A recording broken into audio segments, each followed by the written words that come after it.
So you know what a doormat is? Doormat is somebody who puts herself or himself at the bottom of consideration. You don't live for yourself, you live for somebody else. You live for approval, an affirmation, and you base your worth on what other people think. A lot of times a doormat is somebody who has very low self-esteem. Maybe they've grown up in a situation where, you know, you had somebody who loved you and everything seemed great. And then one day everything changed and you found yourself being told things about yourself that it's your fault, and the person that you love is becoming harder and harder and harder to get them to notice you or be supportive or whatever. It's like one day you have somebody like a mom or a dad, and the next day you have somebody else and they're different, they're a stranger, and you're having to earn points to get their approval. Or maybe you're competing with a sibling for their love, and you're always the one that seems to lose, you know? And it sounds pretty harmless, you know, whatever. Sibling rivalry, right? But when it goes on year after year, or when it's really bad and you have, you know, like somebody beating on you and you have to hear one of your parents thank them for it. You know, you really feel like you're garbage. You feel like there's something really fundamentally less about you than anybody else. You have to work really, really hard to compensate for that. What does that do to somebody in their life? Well, it makes them a doormat. I'm sure there's other things that make people doormats, but this is the one that I had happen. And then the first guy who comes along who loves you back, it's like this miracle. It's like you're just so overwhelmed that somebody loves you. And that's all you see. You don't see the fact that they seem to always they always seem to want to get their way in everything, and you have to give up things that you love, like dancing or having children. It's all not important because it's so important to you to have somebody that loves you. And so you marry some guy, the first guy that tells you they love you back, you marry them. And you live your life for them. You know, you feel good about yourself for a while. You feel like, oh my gosh, I have this identity. I belong. I'm accepted. I'm somebody. And you feel loved by that person. You feel loved by their family. And then something happens again. Everything changes again. And you're right back where you were before. Trying really hard to get them to love you again, to be good enough, to get them to love you. And, you know, maybe you would never married this person in the first place if you hadn't had that whole attitude of, oh my God, nobody could love me, so this one person comes along and does, and you just, oh my gosh, this is the one, you know, and this is the first time that you've had somebody in your life even, you know. But you're just like, oh my gosh, this is the one, and you marry him and you give your life to them, and in the end you find out that they tell you in the end they don't really love you, and they never really loved you, or they only loved you because or they only married you because people thought that's what people expected of them. And it's like it's all of a sudden comes crashing down, and then you can't let go of that. You can't let go of the love that person, you know, that you felt from that person. You hang on, you hope to try to save the marriage, you hope that maybe if you do this and this and this and this, maybe they'll love you again, you'll get that back that you finally had, that you hadn't had before. Anyway, this is the kind of stuff that makes doormats. And then what happens when you finally break away from a relationship like that? Stop it. That's what you're hardwired for at that point. You're hardwired for looking for situations that put you right back into that situation where you're trying really hard and you're never good enough. And you trust people, you think, okay, this person really cares. And you trust them and you believe in them and you think, this person sees the good in me, this person sees that I'm good enough, and you believe that, and then it turns around, everything changes again. And then maybe you overreact because it's like, oh my God, not again. Anyway.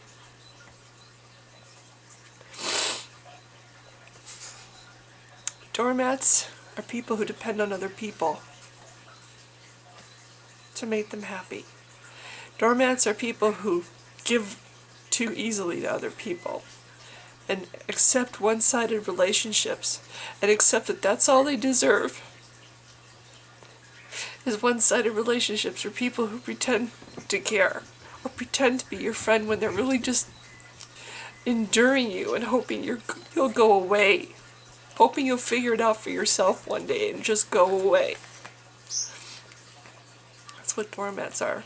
Doormats are happy with crumbs. They're happy with whatever bone is tossed in their direction. They think of themselves as less than everybody. And what little tiny bit of happiness comes for them, that's what they're worth. That's all they get. And it's good and they should be happy with it. And then when that goes away, they'll scramble and try to find a way to get it back again because that little tiny thing has become so important to them. That's what a doormat does. So how do you break away from that? How do you break away from thinking that people that say they care aren't wonderful? They say they care, they have to be wonderful, right? They give you their time and seems to give you their friendship. But deep down you know there's something wrong because you're constantly trying to compensate still for the fact that you don't think you're really worth having them for a friend. And little things happen, like you might invite them out to dinner or something and they don't even respond with an email back saying no thank you, like your invitation is just a joke to them. I mean, things like that, great big huge hints, and you ignore it because you don't want to see it. You don't want to see that they're just being kind. They're just being caring of your feelings. They don't want to hurt your feelings, so they just pretend. They keep pretending and pretending until one day you have to figure it out yourself that they were just pretending and they were just enduring you. And you were thinking this one little tiny bit of what seemed like friendship was so special and meant so much to you. And it wasn't real. So how do you climb out of it? How do you take back your power? How do you say people that you really feel in your heart caring for, love for, people who are kind to you, you feel love for them. You like them, you care for them, you like being around them. And yet, they never really cared for you. You were just somebody they were being nice to, because maybe they felt sorry for you or whatever. I don't even know if this is making any sense anymore. I have a puppy chewing on my hand. Anyway, she's probably doing that because she sees I'm upset. She's the best thing in my life. This little puppy. I'm so glad I got her. I think that's what happens. I think that's part of it. About turning it around. About stopping being a doormat. Stop depending on other people to make you feel like you're worth a damn. We're all worth a damn. We're all worth something. We're all wonderful. Nobody's worth more than anybody else. Nobody is better than anybody else just because you have more money or a nicer home or a nicer car or you're beautiful doesn't make you better. than somebody else. And that's unfortunately what our wonderful society wants people to feel like. The only way to get away from being a doormat for those of us who are in a situation, this dog, we're in a situation where we're the ones that are always trying to compensate just to feel like somebody cares. Get a puppy. I'm serious. Oh, this little creature right here. This is my dog Haley. She loves me. She loves me, and she loves me like she'll never not love me. She doesn't have any, I don't have to work. I don't have to work for her to love me. I don't have to try really hard for her to see the value in me. She's not faking. She does care for me. She loves me. I'm sure there's other ways to get your power back. It's kind of hard when you never had it to begin with. But maybe the last time you had it was when you were 5 years old. But when you find something like a puppy, or a little canary, or whatever it is, that makes you happy and it doesn't require another human being or dependency on another human being to like you when you like them, that's a big clue that you're going in the right direction. Maybe keep going in that direction. One thing I'm doing right now is I'm making my condo the way I want it, the way that makes me happy. It's got fountains and it's got birds and it's got lots of plants, and it makes me happy, and I find myself liking this, being home by myself. So anyway, this is getting really long. Don't be a doormat though. The reason that people keep hurting you and you keep finding yourself in these situations is because you're hardwired to think that this is the way the world works. This is what you deserve. You know what? If people don't care for real, they're not worth anything.